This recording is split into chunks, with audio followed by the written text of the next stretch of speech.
Di sebuah desa kecil yang dikelilingi oleh sawah hijau dan sungai yang jernih, hiduplah seorang anak laki-laki bernama Budi. Budi bukan berasal dari keluarga yang kaya raya. Ayahnya seorang petani, dan ibunya seorang penjahit rumahan. Mereka tinggal di sebuah rumah sederhana yang terbuat dari kayu, namun selalu dipenuhi dengan kehangatan dan tawa. Setiap pagi, Budi bangun dengan senyum di wajahnya. Hal pertama yang ia lakukan adalah membuka jendela kamarnya dan menghirup udara segar pedesaan. Ia akan berkata pada dirinya sendiri, "Terima kasih Tuhan untuk pagi yang indah ini."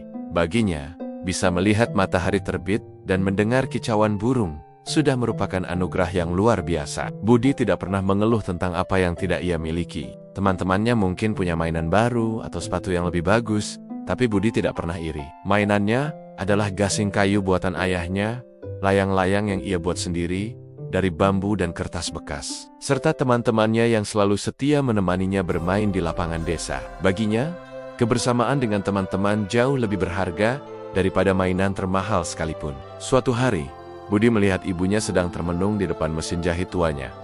Wajahnya tampak sedikit muram. Budi mendekat dan bertanya, "Ibu kenapa? Kok kelihatan sedih?" Ibunya tersenyum tipis. "Mesin jahit ini sepertinya sudah terlalu tua, Nak. Sering macet, jadi pekerjaan ibu jadi lambat."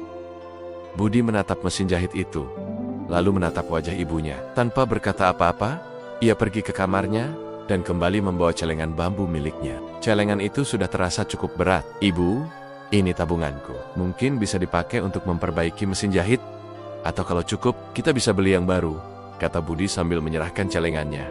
Hati sang ibu terasa hangat. Ia memeluk Budi dengan erat. "Terima kasih, Nak. Tapi ini kan tabunganmu untuk membeli sepeda yang kamu inginkan." Budi menggeleng. "Tidak apa-apa, Bu. Sepeda bisa menunggu. Yang penting ibu bisa bekerja dengan lancar," dan tersenyum lagi. Melihat ibu bahagia adalah hadiah terbesar buat Budi.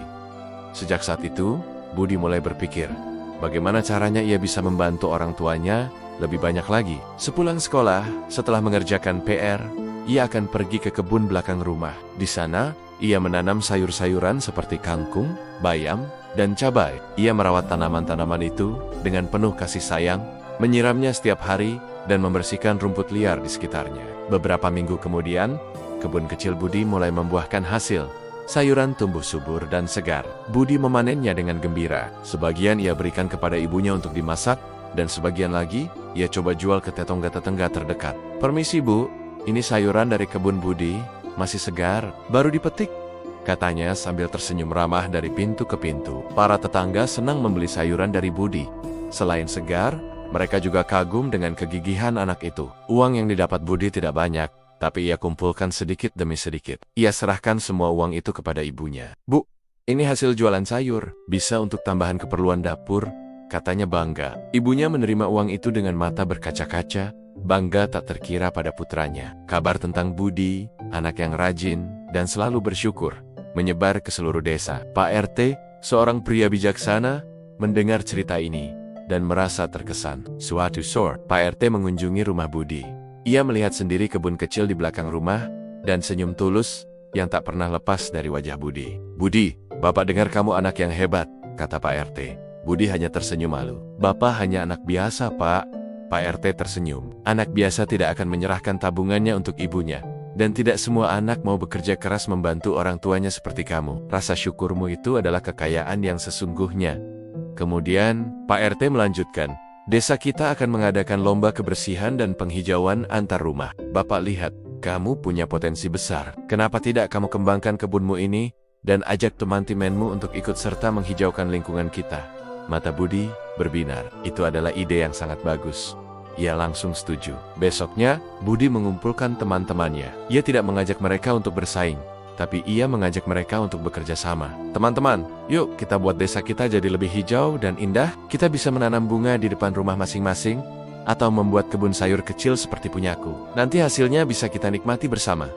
Awalnya, beberapa temannya ragu. Mereka lebih suka bermain. Tapi melihat semangat Budi yang menular, satu persatu dari mereka mulai tertarik. Budi dengan sabar mengajari mereka cara menanam, cara membuat pupuk kompos dari sisa sampah dapur, dan cara merawat tanaman. Mereka bekerja sama, saling berbagi bibit, dan saling membantu. Lapangan yang biasanya hanya untuk bermain bola, kini di salah satu sudutnya dihiasi dengan pot-pot bunga warna-warni, buatan mereka dari botol bekas.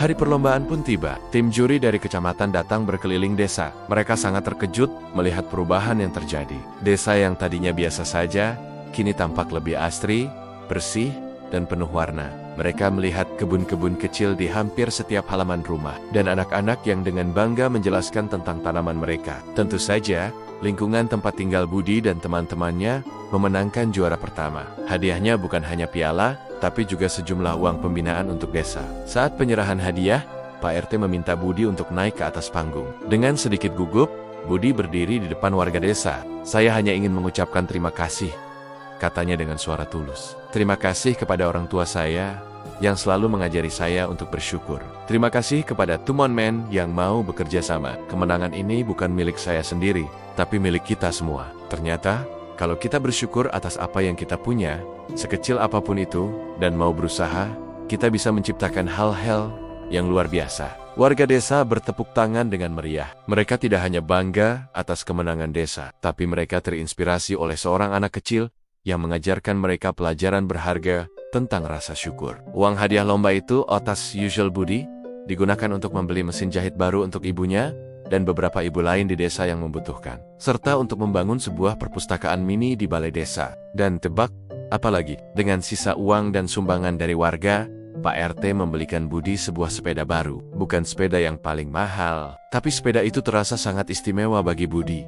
Setiap kali mengayuh sepedanya keliling desa, melewati rama-rama yang kini dihiasi taman-taman kecil, Budi selalu tersenyum. Ia sadar bahwa kebahagiaan sejati bukanlah tentang memiliki segalanya. Kebahagiaan adalah tentang mensyukuri apa yang kita miliki, sekecil apapun itu, dan menggunakannya untuk berbuat kebaikan bagi orang lain. Rasa syukur Budi tidak hanya mengubah hidupnya, tapi juga membawa perubahan positif bagi seluruh desanya. Cerita Budi menjadi pengingat bagi kita semua, bahwa hati yang penuh syukur adalah sumber kebahagiaan yang tak akan pernah kering. Terima kasih sudah menonton. Jangan lupa untuk selalu bersyukur setiap hari, ya. Sampai jumpa di video selanjutnya.